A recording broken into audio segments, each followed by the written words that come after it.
બધા જ લોકોને વિનંતી કરું છું કે તમારા દિલ ઉપર હાથ રાખીને વિચારો કે આ રાજુભાઈ કરપડા, પ્રવીણ રામ આ તો હિન્દુ છે, હિન્દુના દીકરા છે, એમના બાળકો હિન્દુ છે, એમની પત્ની હિન્દુ, એમના મા હિન્દુ છે.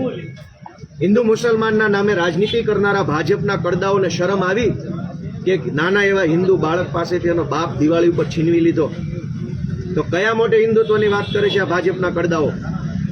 કમસે કમ એટલી તે શરમ રાખવી હતી કે આ લોકો દિવાળી પોતાના પરિવાર, બાળકો, પત્ની સાથે મનાવે. હિન્દુઓનો તહેવાર છે, ભારતનો તહેવાર છે. ભારતના હિન્દુઓના તહેવાર નિમિત્તે હિન્દુઓના નાના નાના માસૂમ બાળકો પાસેથી એનો બાપ છીનવી લેનારી આ હરામખોર ભાજપની સરકારને જૂતા મારો, એને કાઢો 2027માં. ને હિન્દુ મુસલમાનનું જે નાટક કરે છે એને ઓળખો, એવી ગુજરાતભરની જનતાને હું વિનંતી કરું છું. આખા વર્ષની અંદર કોઈ પણ ઘટના બને તો કદાચ માણસ એને સહન કરી લે, કોઈ પણ માણસ કોઈ પણ ઘટના સહન કરી લે, પણ તહેવાર બગડે ને એ સહન ન થાય. એમાંય આપણી દિવાળી બગડે, આપણું નવું વર્ષ બગડે, એ જીવે ત્યાં સુધી ભૂલાય નહીં એવી ઘટના છે. હું ગુજરાતભરના લોકોને વિનંતી કરું છું કે આ લોકો પ્રવીણ રામ, રાજુ કરપડા અને બીજા 84 જેટલા લોકો, રાજુભાઈ બોરખતરિયા સહિત રમેશભાઈ મેર, આ શું કામ જેલમાં ગયા? દારૂ વેચતા હતા? નહીં. ડ્રગ્સ વેચતા હતા? નહીં.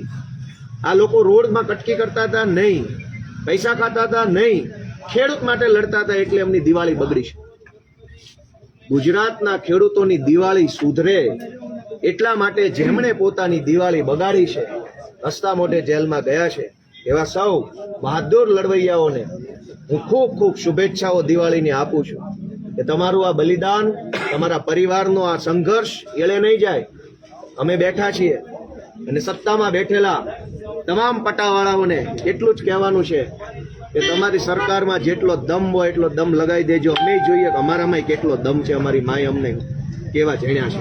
અમે લડીશું, સંઘર્ષ કરીશું અને આ દિવાળી નવા વર્ષની અંદર સંકલ્પ લઈએ છીએ કે આ નિર્દોષ બાળકો પાસેથી બાપ છીનવી લેનારી ભાજપની સરકારને 27માં ઘર ભેગા કરવા માટે પૂરો જીવ અને જાન લગાડી દઈશું.